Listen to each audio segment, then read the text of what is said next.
Ya, jadi kita lanjutkan ya modul gangguan kepribadian dan sekarang kita membicarakan mengenai etiologinya.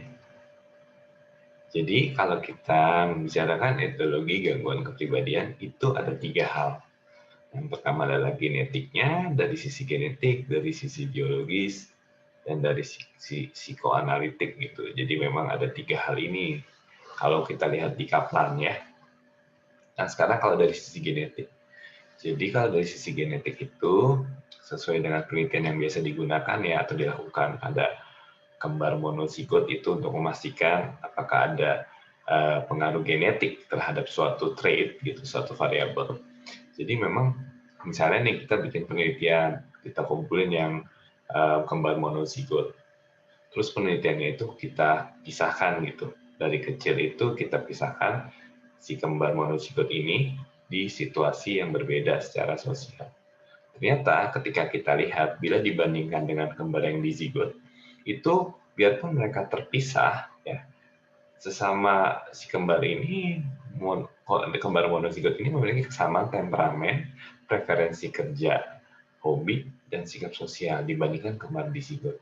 Jadi dari penelitian tersebut kita bisa menyimpulkan bahwa memang faktor genetik ada gitu untuk empat variabel tersebut.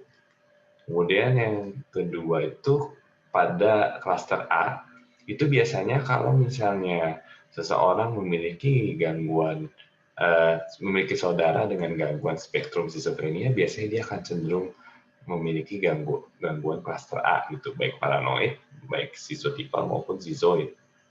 Nah, kalau dari klaster B itu biasanya orang dengan gangguan pribadi antisosial itu punya saudara yang punya gangguan penggunaan zat, ya terutama alkohol. Kalau gangguan kepribadian ambang atau borderline itu biasanya punya saudara yang punya gangguan mood. Sedangkan kalau histrionik, dia biasanya punya saudara yang punya gangguan somatisasi. Nah, kalau klaster C biasanya kalau misalnya gangguan kepribadian cemas menghindar atau avoidant, itu punya saudara yang memiliki kecemasan tinggi. Sedangkan kalau orang dengan anankastik atau kalau di DSM-5 itu obsessive compulsive personality disorder, itu biasanya punya saudara yang memiliki gangguan depresi. Nah, kalau kita lihat dari aspek biologis ini banyak hal ya sebenarnya zat-zat yang berpengaruh tuh terhadap kepribadian. Sebagai contoh, hormon. Nah, biasanya orang dengan impulsivitas tinggi, jadi seperti orang yang nggak punya, susah nahan dorongan dirinya ya untuk melakukan sesuatu.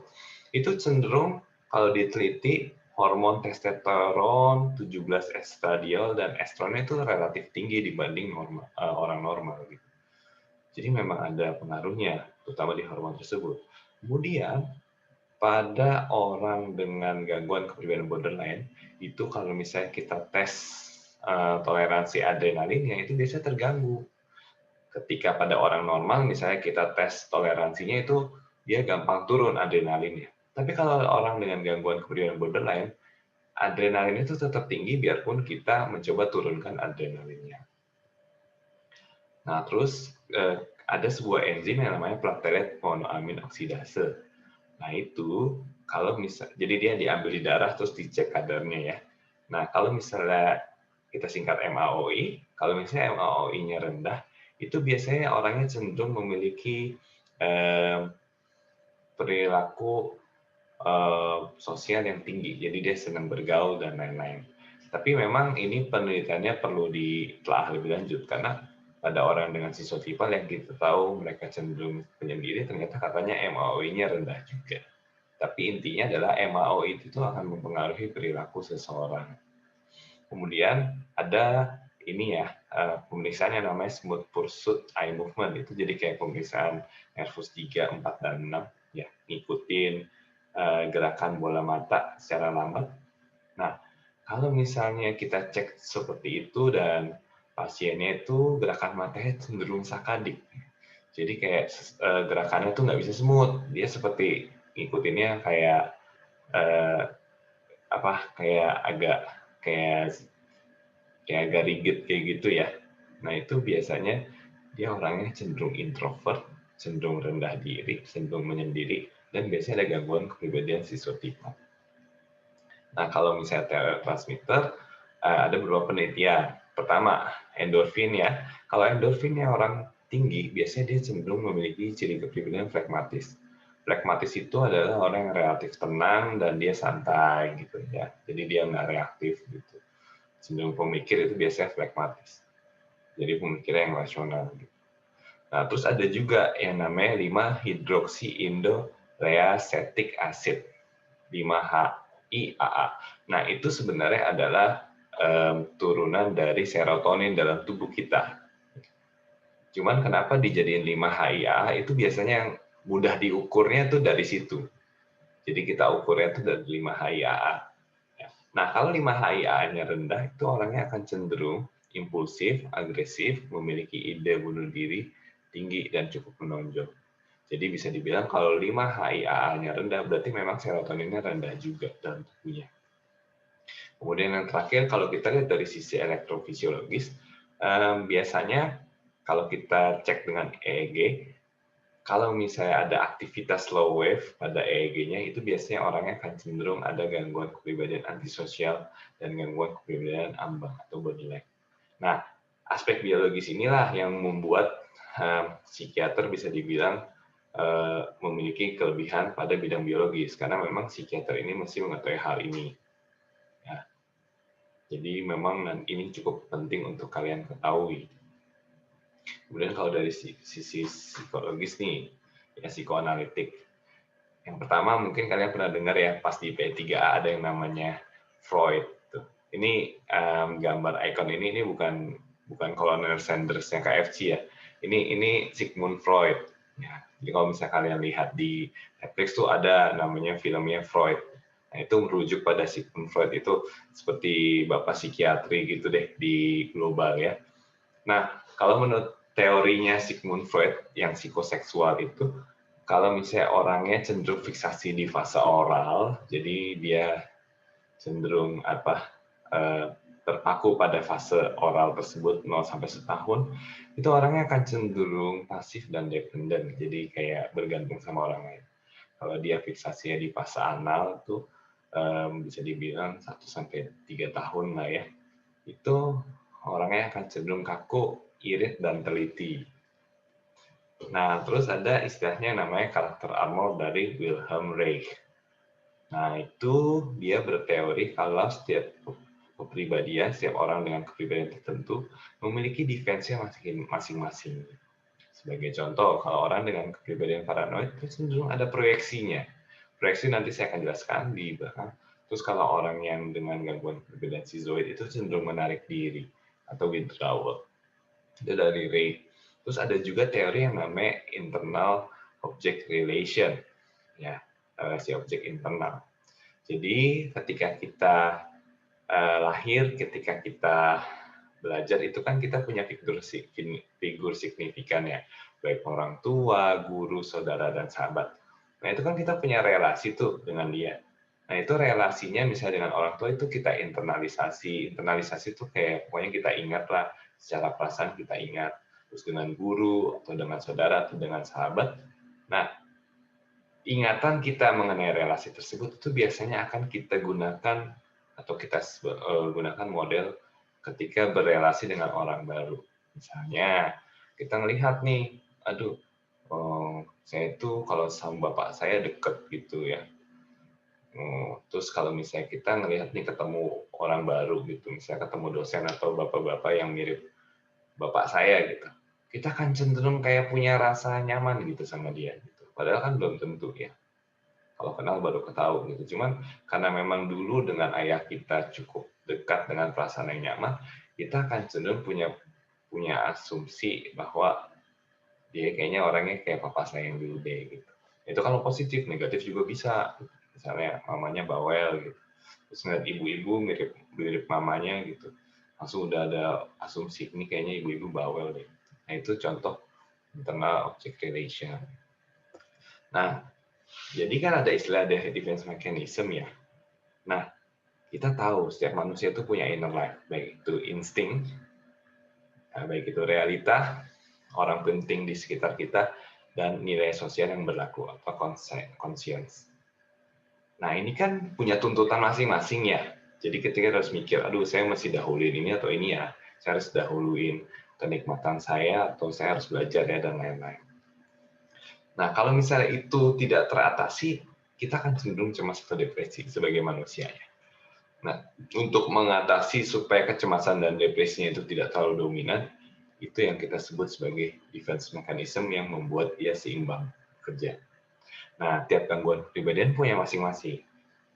Contoh, nah kalau misalnya defense itu cenderung dominannya adalah fantasi.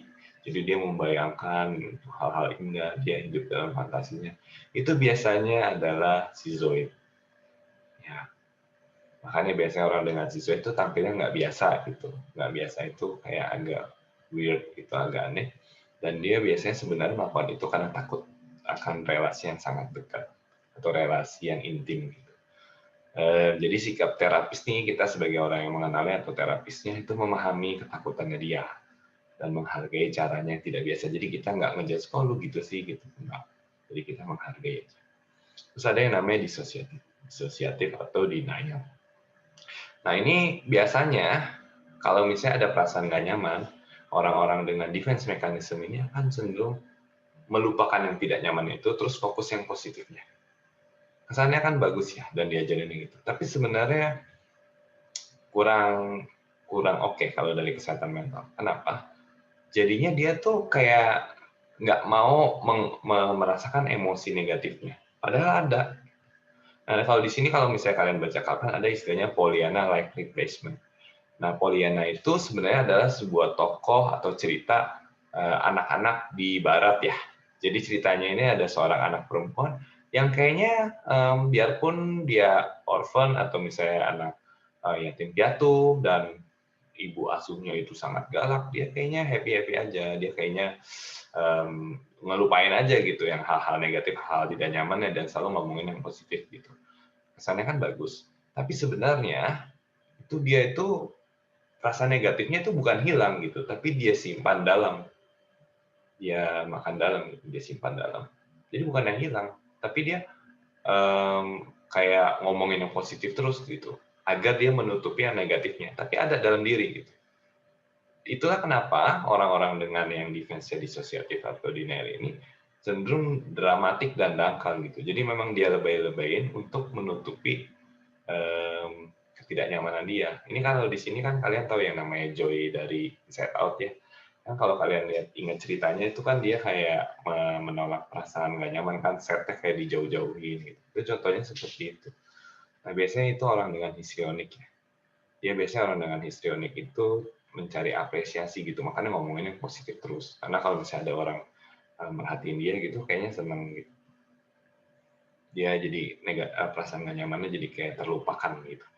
Nah, kalau misalnya kita sebagai teman atau psikoterapis itu gimana gitu? Kita pahami aja. Kalau sebenarnya denial atau penyangkalan dia itu karena ketakutan dia akan perasaan nggak nyaman gitu. Jadi kita empati aja dan jangan terlalu banyak konfrontasi.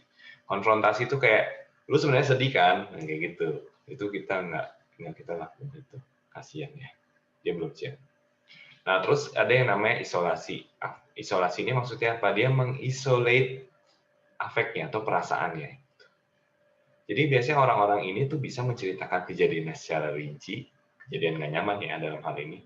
Tapi kayaknya muatan emosi atau perasaannya tuh kayak nggak kerasa gitu. Padahal kalau kita bayangin jadi dia itu tuh kejadian nggak enak banget.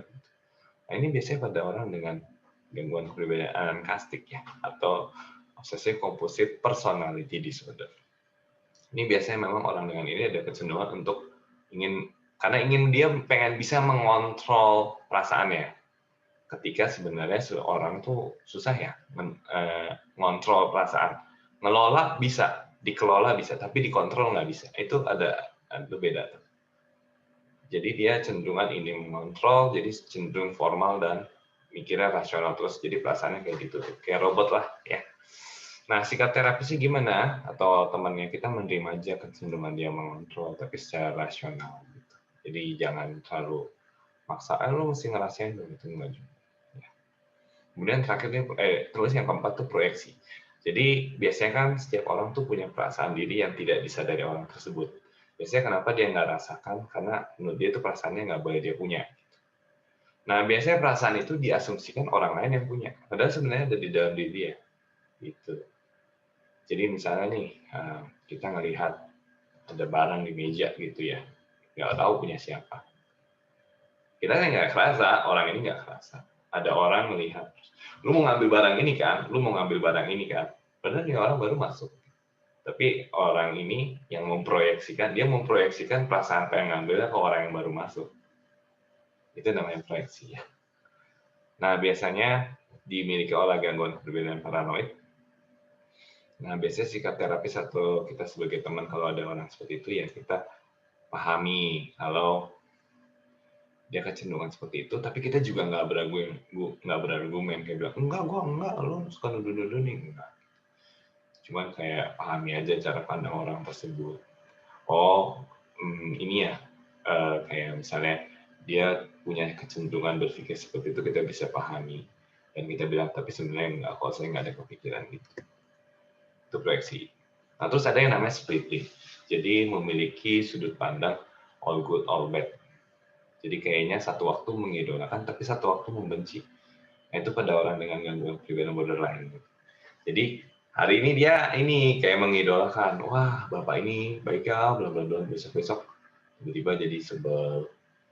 Bapak ini gimana sih? Oh gitu sih. Gitu. Kita jadi teman bingung lah. Perasaan kemarin dulu bilang bagus, sekarang kok jadi jelek.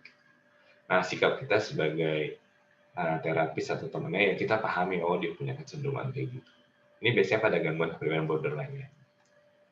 Nah, terus ada yang namanya pasif agresif. Jadi dia melampiaskan kemarahan tapi kepada dirinya. Nah, bentuknya bisa macam-macam. Misalnya sengaja menggagalkan diri, sengaja prokrastinasi, kemudian melakukan perilaku yang provokatif yang bikin orang sebel, menjelekkan diri berlebih, atau perilaku destruktif seperti cutting atau dan lain-lain. Nah, ini pada gangguan kepribadian borderline. Jadi kalau misalnya kalian punya teman yang misalnya nih kalian sebenarnya nggak suka sama dosen ini, tapi dosen kamu kerja sama dosen ini atau sama teman kamu yang ini, kamu karena sebel itu akhirnya sengajain nggak apa, menjadi malas ngerjainnya gitu, jadi kan kerjaannya terhambat ya gara-gara itu. Nah, itu pasif agresif. Kita sebagai ini terapis atau temannya, kalau misalnya kita punya teman seperti itu, kita dengerin itu kan sebenarnya kemarahan. Nah, kita dengarkan sebenarnya apa sih yang membuat dia nggak nyaman gitu. Tapi kita juga nggak ngejudge, nggak bilang, lu nggak boleh kayak gitu dong. Gitu. Nggak. Kemudian ada yang namanya acting out. Nah, kalau acting out ini cenderung melampiaskan perasaannya secara langsung atau hasratnya atau dorongannya secara langsung tanpa menimbang keadaan sekitar. Misalnya, kalau misalnya orang ini pada orang dengan gangguan kepribadian antisosial ya. Jadi kalau misalnya mau mukul langsung mukul, kalau marah langsung marah, kalau banting langsung dia nggak peduli gitu, nggak menimbang nilai-nilai sosial sekitar gitu, nggak oh saya jangan nggak melakukan ini soalnya kan saya menghargai dia, itu kayak nggak ada. Ini biasanya bentuknya tantrum kayak ngamuk-ngamuk ya, terus bisa ada penyerangan tanpa motif yang jelas, kekerasan pada anak juga bisa. Karena memang dia cenderung langsung ngelakuin, nggak mikir. Kalau orang normal kan bisa mikir ya, benar kalau saya kayak gini nanti gini. Ya enggak, dia hajar aja. Nah, sikap terapis atau temannya itu biasanya menekankan konsekuensi bila perilaku ini muncul. Maksudnya gini, kalau kamu kayak gitu nanti saya kayak gini nih. Jadi kita harus kasih tahu gitu. Kan kadang-kadang kan orang berpikir, masa kayak gitu harus dikasih tahu? Ya, orang dengan acting out harus kita kasih tahu. Kemudian yang identifikasi proyeksi ini adalah kecenderungan seseorang untuk memproyeksikan sifat atau cara pikir tertentu yang dimiliki dirinya kepada orang lain. Kemudian menginternalisasi sikapnya. Ini pada gangguan kepribadian borderline. Jadi cenderung gini, misalnya sebenarnya biasanya terjadi kalau misalnya pada orang yang berpasangan ya atau pacaran. Jadi misalnya ceritanya ceweknya tiba-tiba ngambek gitu kan. Tapi nggak jelas nih, cowoknya juga gitu. Oh, kenapa sih diem-diem gitu? Dia ceweknya bilang, kamu sebenarnya nggak mau kan sama aku gitu. Ceweknya ngomong kayak gitu. Padahal cowoknya baru nyampe, tiba-tiba udah dibilang kayak gitu. Nggak mau sama dia gitu. Kan bingung kan cowoknya. Tapi karena cowoknya nggak ngerti kan marah balik, kok kamu gitu sih? Gitu, aku nggak pernah, kamu kan nuduh-nuduh aku kayak gitu. Gitu. Kamu nggak suka, kenapa kamu mau nuduh aku kayak gitu? Iya kamu selingkuh kan, kamu nggak suka kan sama aku gitu. Ceweknya makin nuduh, cowoknya makin defensif kan, itu kan jadi rame kan. Nah sebenarnya kenapa ceweknya itu melakukan ini? Itu nggak berarti cuma cewek yang melakukan ini ya, cowok juga bisa. Ini contoh aja. Kenapa ceweknya melakukan itu? Karena sebenarnya dia nggak suka sama diri dia. Maksudnya kayak ada apa ya, rasa rendah diri gitu. Jadi dia berpikir kayaknya cowok gue juga akan nggak suka nih sama gue. Gitu. Akhirnya karena nggak nyaman, dia melakukan itu ke pacarnya gitu. Seolah-olah pacarnya nggak suka sama dirinya dia. Habis itu ngelihat pacarnya kayak gimana. Biasanya kan ya wajar lah, kan kita nggak ngerti apa-apa, tiba-tiba digituin, jadi kesel kan, jadi malah menjauhin. Nah, ini orang yang tadi memproyeksikan itu, ya bener kan, emang saya tuh nggak berharga, ini buktinya cowok saya aja ninggalin saya. Gitu. Nah, itu identifikasi proyeksi. Biasanya pada gangguan kepribadian borderline atau ambang. Nah, sikap terapisnya gimana? Kalau misalnya kita orang terdekatnya, biasanya ketika digituin, kita bisa merespon dengan sikap yang responsif gitu, yang baik, agar bisa menjadi model yang untuk orang tersebut. Karena kan sebenarnya ketika dia memproyeksikan itu, dia nunggu responnya gimana nih. Kalau responnya tenang gitu, kayak saya merasakan kayak saya jadi kesel sama kamu ya gitu. Tapi saya paham itu kayaknya kamu merasa nggak nyaman ya. Jadi kita tenang gitu. Nanti dia ininya juga ketika dia nanti dia belajar ketika dia merasa dirinya nggak nyaman atau nggak oke, dia akan relatif tenang. Ya, seperti itu aja untuk etiologi. Nanti sampai ketemu di video selanjutnya ya. Terima kasih.